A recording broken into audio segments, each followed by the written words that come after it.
मित्रों नमस्कार। आप बसंत गुरु जी के साथ एक बात गांठ बांध लीजिए। यदि सुखी रहना है, उन्नति करना है, प्रगति करना है, तो बस आप इस दुनिया में जो भी लोग से मिलो, जब भी मिलो, अपने काम से काम रखो।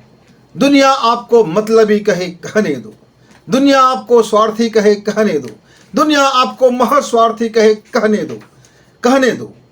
लेकिन मेरे मित्र, आपके खुशी में एक बाधा आ सकती है। यदि आपने अपने काम से काम रखा वहां तक तो ठीक, लेकिन अपने काम निकलने के बाद यदि आपने दूध में मक्खी की तरह उसको निकाल दिया, जिसके कंधे पर चढ़कर आपने प्रगति किया, आप उस निशानी को ही धक्का मार के गिरा दिए, आप उस सीढ़ी को ही यदि तोड़ दिए, आप उसका ही अपमान कर दिए, तो फिर निश्चित तौर से बड़े दुख में पड़ने वाले हो।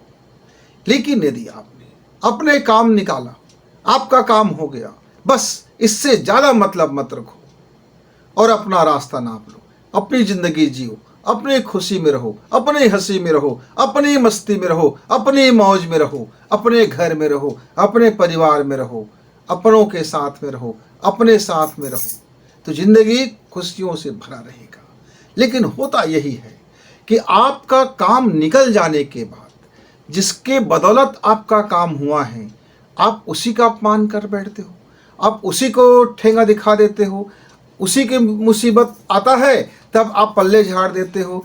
जब उससे जब तक आपको लड्डू मिला तब तक वाह वाह, और जब उसके पास लड्डू खत्म हो गया तब फिर आह आह, इससे बात बिगड़ जाती है। मित्रों, जिंदगी में बड़े बुजुर्गों ने कहा है, ये बड़ी काम की चीज़ है कि मित्रों, जो जब भी ऐसा वक्त आता है कि आपको अपना कृतज्ञता दिखाना होता है, वहाँ आप कृतज्ञ बन जाते हैं। जहाँ आपको अपना धन्यवाद ज्ञापित करना होता है, अपने कर्मों से, अपने जज्बातों से, आपके किए हुए कामों को जब आपको लौटाना होता है कि किसी ने आपकी मदद किया, आज वो मुसीबत में है, अब आपकी ज़रूरत है, अब आपकी समझ है, उस समय आप यदि पल्ले झाड़ लेते हो, तब यह आपके काम से काम रखना स्वार्थी ही कहलाता है, तब मतलबी कहलाता है, तब आपको निपट स्वार्थ ही लोग कहेंगे। लेकिन यदि आपका काम बना, अगला व्यक्ति मुसीबत में है, आप भी उसके काम आए,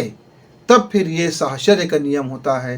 तब ईश्वर कहता है कि हाँ, तुम्हारा यह सूत्र सही है कि अपने काम से काम रखो। मित्र, याद रखें, आपका काम जब कोई दूसरा बनाता है तो वक्त पड़ने पर भी आप किसी का काम आवे। जब कोई आपका काम आता है जिसके बदौलत आपका काम बनता है, तो वक्त पड़े, सनद रहे कि आप भी किसी का काम आओ, और काम निकल जाने के बाद या काम हो जाने के बाद आप उनसे गिनाते मत फिरो कि मेरे वजह से आपका काम हुआ, मैं ऐसा नहीं करता तो आपका नहीं होता, मैंने ऐसा आपका लिए काम किया, मैंने वैसे लिए काम किया। काम गिनाते मत फिरो, काम गिनाते मत फिरो, किसी को एहसास दिलाते मत फिरो कि मेरे वजह से तुम्हारा काम हुआ, मेरे वजह से तुम्हारी तरक्की हुई, मेरे वजह से पढ़ाई हुआ, मेरे वजह से आप नौकरी में आए, मेरे वजह से आप अधिकारी बने, मेरे वजह से आप फलाने हुए, मेरे वजह से फलाने हुए।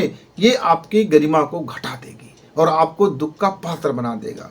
इसलिए काम से काम तो रखो, पर मतलबी होकर के मत रखो।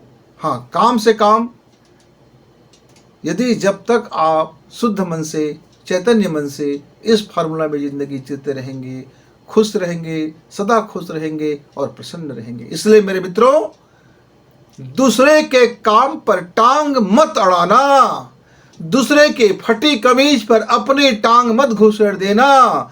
दूसरा कोई जब तक मदद ना मांगे, तुम मदद के लिए दौड़ मत पड़ना। जब तक किसी से मदद नहीं मांगोगे तो कोई आपको मदद भी नहीं करेगा, यह भी ध्यान रखना। इसलिए काम दो काम लो, काम दो काम लो, खुशी दो खुशी लो। इस तरह से साहचर्य नियम से चलिए और सूत्र याद रखें कि अपने काम से काम रखो। रास्ते में कोई झगड़ा हो रहा है, आप बीच में पिल पड़ते हो, तमाशा देखने लग जाते हो कि किसका झगड़ा हो रहा है, चलो मजा ले लिया जाए, वाह क्या बात है। अब झगड़ा बढ़ते बढ़ते आप तक आ गया और मालूम हो रहा है कि उधर का झगड़ा आपके ऊपर पलट गया और लेने की देनी पड़ गई। तो फिर लोग कहेंगे आप कहाँ जा रहे थे भाई? अब मैं तो स्कूल जा रहा था, पढ़ने जा रहा था, फिर यहाँ क्यों रुक गए थे? क्या आपका काम था? अपने काम से मतलब रखते, रास्ते में कोई भी कहीं भी रुक जाओगे तो चलेगा क्या? जिंदगी की पाठशाला यही कहता है मित्र कि आप बेवजह किसी की फटे कमीज पर आप टांग मत अड़ाओ। अपने रास्ता में चलो, अपने रास्ता में आओ, अपना काम करो, अपने काम से काम रखो। फिर मिलेंगे, तब तक जय हिंद, नमस्कार, धन्यवाद।